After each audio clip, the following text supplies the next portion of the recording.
নমস্কার বন্ধুরা, আজকে আলোচনা করব নীলা গ্রহরত্নটাকে নিয়ে।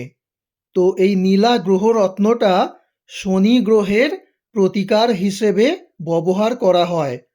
তো এই গ্রহরত্নটা অনেক জায়গাতেই পাওয়া যায়। তো সবথেকে উৎকৃষ্ট মানের নীলা পাওয়া যায় শ্রীলঙ্কাতে। শ্রীলঙ্কার খনিতে সবথেকে উৎকৃষ্ট মানের নীলা পাওয়া যায়। তো এটাকে বলা হয় সিলোনি নীলা। তো এবার বলবো নীলা কিভাবে চিনবেন।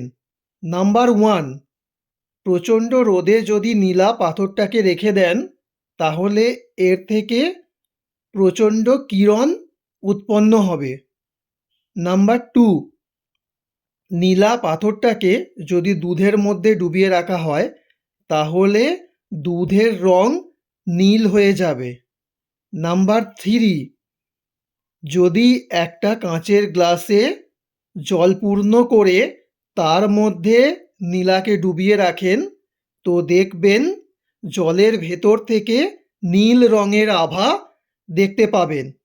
তো তাহলে বুঝবেন এটা অরিজিনাল। এবার বলবো কিভাবে প্রপার ওয়েতে নীলা গ্রহরত্নটাকে শোধন করবেন।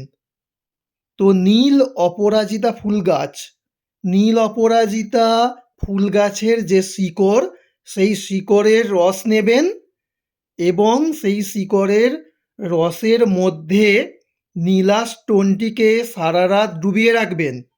পরের দিন ওটাকে তুলে গঙ্গা জলে ধুয়ে কোনো মন্দিরে গিয়ে ব্রাহ্মণ ঠাকুরকে দিয়ে নাম গোত্র সহকারে পূজা করিয়ে নেবেন এবং শনিবার দিন এই নীলা গ্রহরত্নটিকে ধারণ করবেন।